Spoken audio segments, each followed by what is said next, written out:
Oke, halo dulur, kembali lagi bersama Maeda United. Kali ini kita sedikit membahas terkait lini tengah yang ada di Manchester United. Jadi untuk posisi lini tengah ini masih belum ada kepastian ya sampai saat ini. Bagaimana siapa saja pemain yang dijual, siapa saja pemain yang dibeli. Nah ini aku update beberapa berita ya terkait pemain-pemain di lini tengah.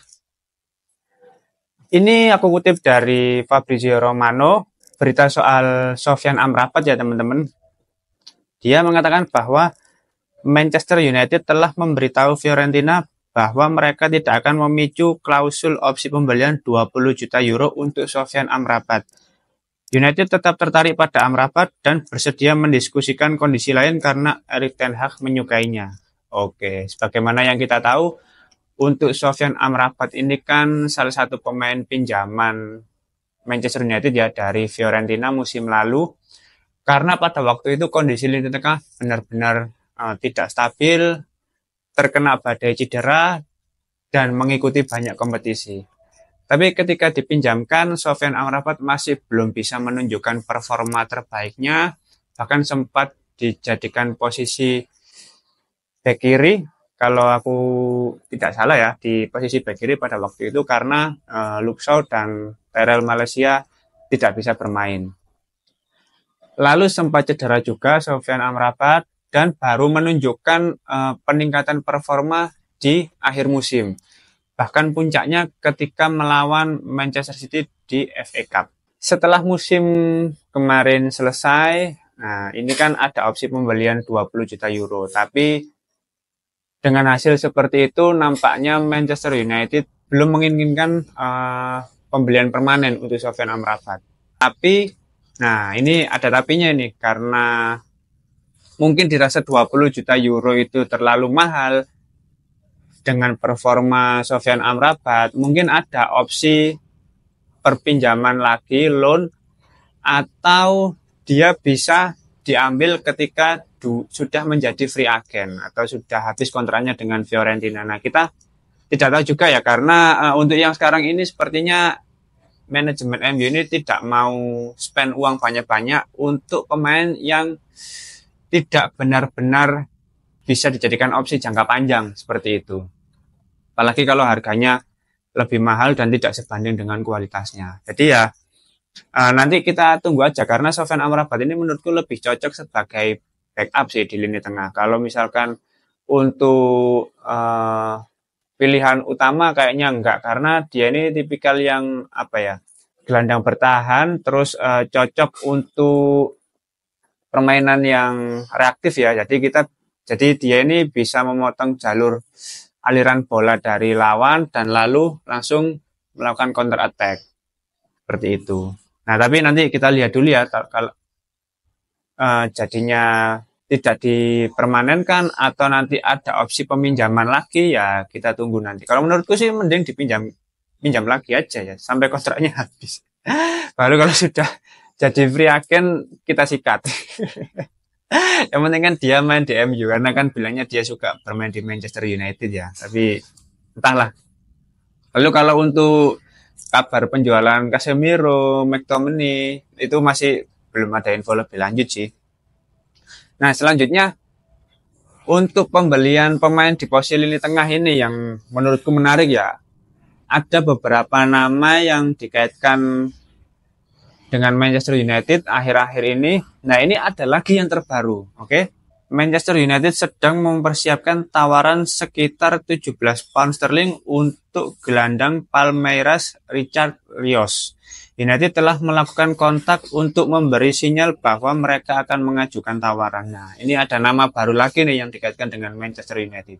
17 pound sterling untuk seorang gelandang muda menurutku ini ya bisa menjadi opsi lain gitu loh.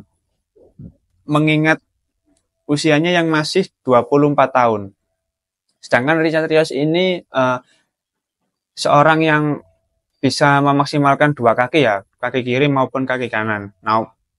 Namun kalau secara atribut sih masih kurang ya. Mungkin dia ini bisa jadi prospek jangka panjang juga.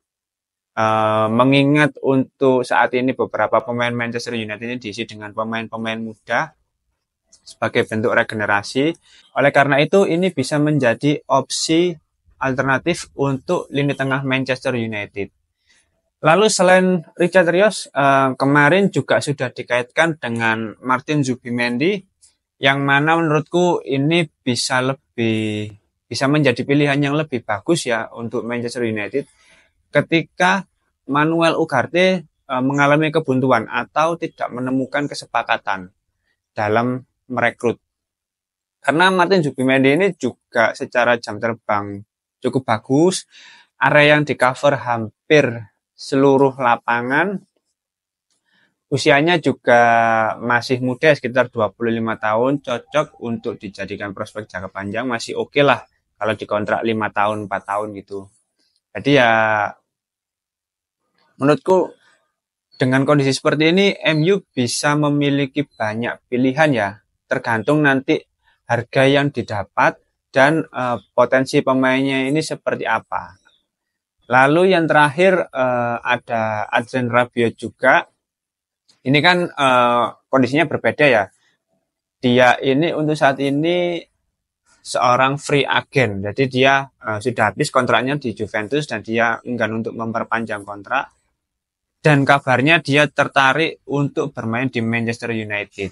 Nah, kita lihat, kalau menurutku Adrien Rabiot ini di usia yang 29 tahun ya, untuk posisi gelandang, menurutku ya sudah ada banyak ya kalau untuk posisi di lini tengah sebetulnya. Ada Eriksen, ada Mason Mount, terus ada Bruno Fernandes yang paling konsisten ya selama dia di Manchester United, dan menurutku dengan kualitas Adrien Rabiot yang ya masih rata-rata lah, itu lebih cocok dijadikan sebagai backup ya di lini tengah. Kalau untuk sebagai starter kayaknya nggak mungkin ya, karena kita sudah memiliki Bruno Fernandes, lalu musim kemarin juga sudah melakukan investasi dengan harga yang cukup besar untuk Mason Mount, tapi dia masih belum menunjukkan performa terbaiknya.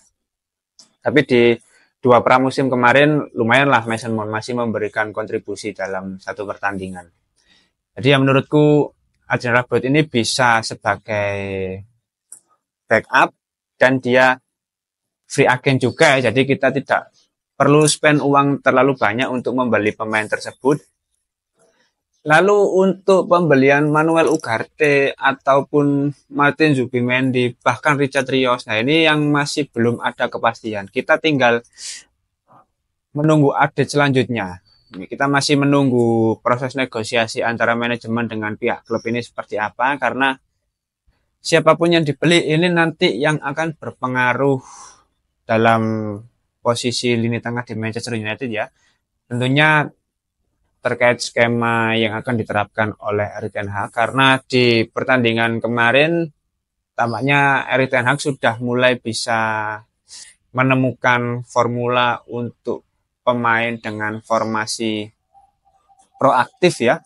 Jadi secara possession lebih unggul, terus build up serangan dari bawah, dari posisi kiper, posisi lini pertahanan. Jadi ya kita lihat nanti untuk update selanjutnya seperti apa di lini tengah. Tetap menarik untuk diikuti. Saksikan terus channel My The United. Jangan lupa like, comment, dan subscribe ya teman-teman. Terima kasih. Selamat pagi.